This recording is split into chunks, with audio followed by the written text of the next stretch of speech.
et bonjour à tous, je vous retrouve donc cette semaine pour une nouvelle recette. Et cette fois-ci, c'est un petit clin d'œil à ma région. Comme vous le savez tous, je suis alsacienne et donc aujourd'hui, je vous propose la recette des tares flambées qui s'appelle chez nous les flambakura. Et oui, je l'ai dit avec l'accent alsacien haut-rhinois puisque on n'a pas une guéguerre du Haut-Rhin et du Bas-Rhin, on a tout un accent. Donc chacun le prononce d'une façon différente. Sachez que en version française, c'est la tarte flambée. C'est aussi en raccourci la flamme. C'est une tarte salée avec des lardons, des oignons, de la crème fraîche. Après, elle peut être gratinée avec du gruyère ou avec du minster, selon les envies. La traditionnelle, c'est le plus simple. C'est tout simplement oignons, lardons. Donc c'est une tarte qui est normalement cuite dans un four à pain à haute température, d'où le fait qu'en abréviation, on l'appelle la flamme. Et c'est une tradition alsacienne qui nous vient du nord de Strasbourg, du Kochersberg, exactement. Voilà, donc j'avais envie de vous partager cette recette parce que j'ai découvert donc cette recette il y a un an, pendant le confinement, grâce à mon fils Justin, qui est fan des tartes flambées. Et pour lui faire plaisir, on a testé la recette Cookie Dough. Donc sachez que la pâte à tarte flambée, c'est vraiment quelque chose d'ultra facile que vous pouvez improviser à tout moment puisqu'il nous faudra de la farine, de l'huile de tournesol et un tout petit peu d'eau. Voilà, donc on peut se faire plaisir. Après, avec le temps, effectivement, cette recette a été développée, et raison sûrement commerciale aussi, avec du minster, des champignons, flambés aussi, puisqu'on peut la faire en version sucrée. Pommes, donc en Alsace on fera pommes, cannelle, un petit peu de kirsch, ou la version tradie c'est du calva, mais c'est moins régional. Voilà, selon vos envies. En tout cas, une petite recette plaisir à partager avec vous pour le petit clin d'œil alsacien. Voilà, c'est parti, on démarre. Alors, donc la recette, elle est sous flambakura, sous Cookie Dough. Et oui, flambakura, de la flamme. Donc vous tapez F-L-A-2-M et ça va vous le proposer, rassurez-vous. Voilà, je démarre donc la recette. On va commencer par mettre 300 g de farine dans notre bol. On va rajouter une demi-cuillère à café de sel. Donc approximativement, pour vous donner une idée, à peu près 3-4 g de sel. Donc là, la balance n'est pas préconisée puisqu'on peut le mesurer avec une cuillère à café. Si vous le souhaitez, n'oubliez pas, vous appuyez sur les 3 petits points avant le bouton suivant pour aller chercher votre balance tout simplement. Et donc là, vous ouvrez grand la salière pour pouvoir verser et peser au gramme près votre sel. Voilà, j'ai mis 4 grammes, pour moi c'est largement suffisant puisque après j'ai utilisé des lardons allumettes fumés, donc qui vont également apporter un petit côté salé à la préparation. Voilà, je continue. On nous demande 50 g d'huile de tournesol. Si jamais vous n'en avez pas, vous pouvez également utiliser du colza. Utilisez une huile végétale, 150 g d'eau et je vais fermer mon couvercle avec le gobelet et je vais partir pour un pétrissage de 6 minutes. Voilà, donc les 6 minutes de pétrissage viennent de se finir. Voilà, donc ma pâte, elle ressemble tout à fait à une pâte tout à fait classique. On pourrait croire que c'est une pâte levée, mais pas du tout. Alors, il faut savoir que sur Cookie Dough, il y a deux versions. Il y a une recette, effectivement, où on rajoute de la levure. Honnêtement, moi, de connaissance et de transmission, on va dire, de grand-mère à maman et de ma maman à moi, les recettes de pâte à tarte flambée, pour moi, il n'y a pas de levure. Donc après, tout dépend aussi, est-ce qu'on vient du Haut-Rhin, du Bas-Rhin, des habitudes. Donc dans ma recette, il n'y a pas de levure parce que ce n'est pas une pâte qui est destinée à se développer à la cuisson. Voilà, donc là c'est une pâte par contre qui est très collante. Je vous rappelle bien qu'il y avait 50 g d'huile dedans. Donc je vais décoller une grosse partie. Je vais utiliser le système de vis à l'arrière pour décoller, pensez-y aussi. Et puis après, je vais finir par une petite touche de turbo pour décoller vos pâtes. Donc une fois qu'on en est là, un petit coup de turbo. Voilà le résultat. Vous avez vu, c'est vraiment plaqué sur le contour du bol. Donc à ce moment-là, démontez votre bol, retirez votre axe. Vous n'avez que ça à retirer. Et un coup de spatule tout autour du fond de mon bol. Je remonte le bol et c'est reparti. Concernant ma pâte, là j'ai une belle petite boule. Je vais la laisser reposer 1 heure avant de l'étaler. Et donc par contre, ce qui est génial sur Cookie Dough, c'est qu'on va continuer la recette puisqu'on va préparer la garniture. Alors pareil, au niveau des garnitures, cela change en fonction du Haut-Rhin, du Bas-Rhin et des habitudes puisque vous avez toujours une recette de base et après des choses qui sont transmises. Donc là en fait on nous dit bien de laisser reposer notre pâte pendant 1 heure et là on continue la recette. Mettre un filet d'huile de tournesol. Alors si vous voulez peser, je vais mettre exactement 5 grammes. Du coup il y en aura 8. Générosité! Voilà, je continue. On me demande de rajouter les lardons. Donc moi je choisi des lardons allumettes puisque je préfère le côté fin. On peut avoir le lardon classique qui est un peu plus épais. Là, je dirais, vous faites en fonction de vos goûts. Par contre, privilégiez quand même la version fumée plutôt que nature pour apporter plus de goût à la tarte flambée. On va mettre notre couvercle sans le gobelet Nozar et on va faire rissoler nos petits lardons pendant 6 minutes à 120 degrés, bien sûr en sens inverse à la vitesse 1. Allez, on retrouve nos lardons.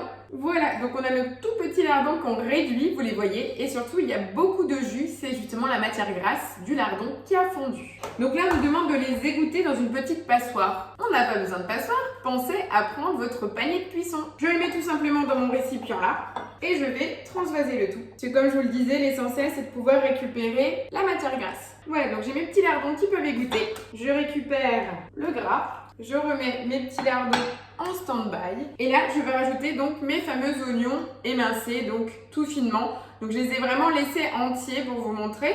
Et ils vont se déliter tout simplement le temps de la cuisson.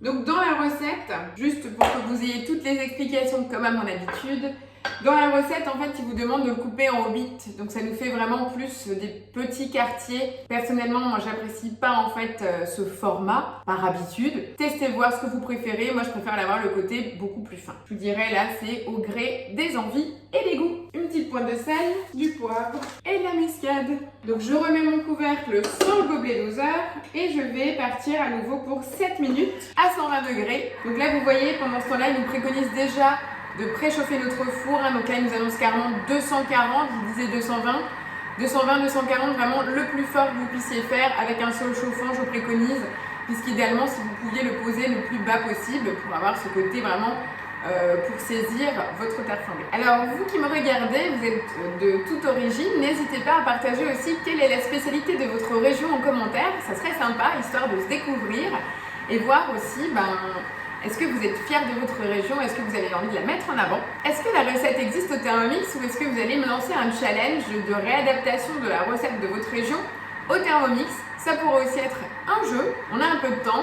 J'adore cuisiner, donc n'hésitez pas à me partager les recettes typiques de votre région. Voilà, je vous ai fait découvrir le nom en alsacien parce que je suis fière du patois. Je sais parler alsacien grâce à ma grand-mère et c'est vraiment une valeur que j'ai envie de poursuivre. Ça se perd aujourd'hui, les toutes jeunes générations le perdent de plus en plus. Mon petit garçon Justin comprend aussi l'alsacien. Et j'en suis très fière parce que je suis fière de mes racines. Voilà, on peut très bien parler le patois sans forcément avoir un accent très fort et très poussé comme on peut toujours nous caricaturer dans toutes les publicités ou informations dans lesquelles on parle d'un alsacien. On va toujours nous trouver la personne qui va avoir un accent à couper au couteau. Ben voilà, moi je suis 100% alsacienne, je pense que je ne me casse pas spécialement les oreilles avec mon accent et on peut être fier de ses racines. Je vous en ai parlé aujourd'hui de mon alsacien. Allez, j'attends vos recettes en commentaire. Est-ce que la recette existe au Thermomix? Est-ce que vous lancez le challenge de l'adapter? Ce serait l'occasion de changer un peu et pourquoi pas développer le relationnel.